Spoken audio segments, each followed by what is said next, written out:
আপনাকে কোনো কাজ কাম নাই? সারাক্ষণ থেকে বন্ধু বান্ধবদের সাথে আড্ডা দিতে থাকেন, এগুলো তো ভালো ছেলের লক্ষণ না। বিয়ে করতে হবে না আপনাকে, বউ পালতে হবে না। মেয়েটা কে?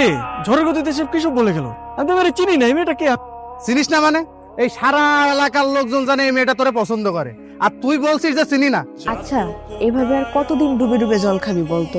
আর একটু সময় দে না আমাকে। তোর এইভাবে সময় নিতে নিতে দেখবি তোর জায়গা অন্যজন নিয়ে গেছে।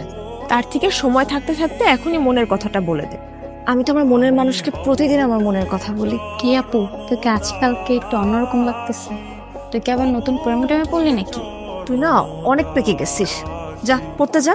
শোন, আজকে কিন্তু তোকে চিঠিটা দিতেই হবে, কোনোভাবেই মিস করা যাবে না।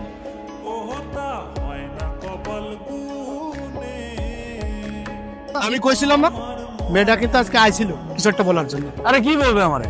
এই দিক দিয়ে হয়তো যাচ্ছিল, অট্টকল দেখার আগে নেই। আমি শিওর, শুধু শিওর না, অভার শিওর ওই মেয়ে তোকে কিছু বলতে আসছে। কোনো মেয়ে আছে নাকি তোর পছন্দের? তাহলে আমি বিয়ের প্রস্তাব নিয়ে যাই, তোর বিয়ে দিয়ে আমি তোর দুলা ভাইয়ের কাছে মালয়েশিয়া চলে যাই। আমার বিয়ে নিয়ে তোমার তো মাথা ব্যথা কেন? আর তোর সমস্যাটাকে বিয়ে করতে আমার সেটা বলতো। দেখো, আমি যখন সময় হবে তখন আমি ঠিকই বিয়ে করবো। তোমার তো টেনশন করা লাগবে না।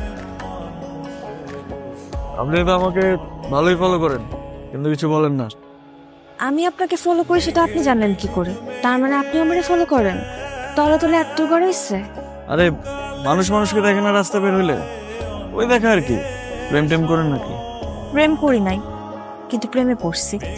আপনি কি কিছুই বুঝেন না? না বুঝাইলে বুঝবো কিভাবে? আই ওটো আসেন তো। আপনারা তো রাগ করে ফেললেন।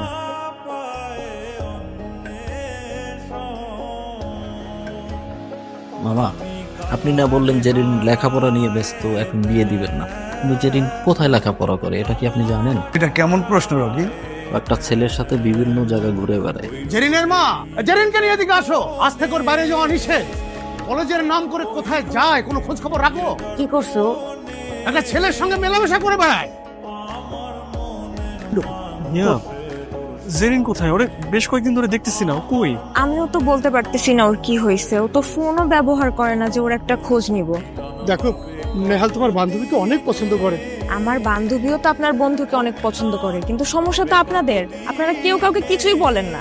সেদিন এত সুযোগ করে দেওয়ার পরও কেউ কাউকে কিছুই বলতে পারলেন না আপনারা। একটা মানুষ যদি তার মনের কথা না বলে কিভাবে বুঝবো? আমার ভুল হয়েছে, আমি মানে আমার ভুল হয়েছে, কিন্তু আমি আর ভুল করবো না। আমি ওকে সরাসরি বিয়ের প্রস্তাব দিব। দরকার হলে আমার বোনকে ওর বাসায় পাঠাবো, আর না হলে তুমি ওকে প্লিজ আমার সামনে একটু এনে দাও। আমি প্রয়োজন ওকে নিয়ে পালিয়ে যাব। প্লিজ কালকে ওকে আমার সামনে আনার একটু ব্যবস্থা করো। আমাদের ভালোবাসাটা শুরু হওয়ার আগে যেন শেষটা হয়ে যায়। কি এত জরুরি দরকার? তুই জানিস না কি হয়েছে? নেহাল ভাইয়া তো তোকে অনেক পছন্দ করে। এখন আর পছন্দ করে কি হবে? বাসা থেকে তো বাইরে হতে পারবো না। এখন কি হবে মানে? তোরা দুজন বাসায় কথা বলবি? এখন বাসায় কথা বলার লাভ আছে? রকি ভাই যে কাণ্ডটা করছে, না দিবে আমার বাসা থেকে বাইরে হইতে, না পারবো তার সাথে কথা বলতে। আমার তো বাসার মধ্যে আটকায় রাখছে।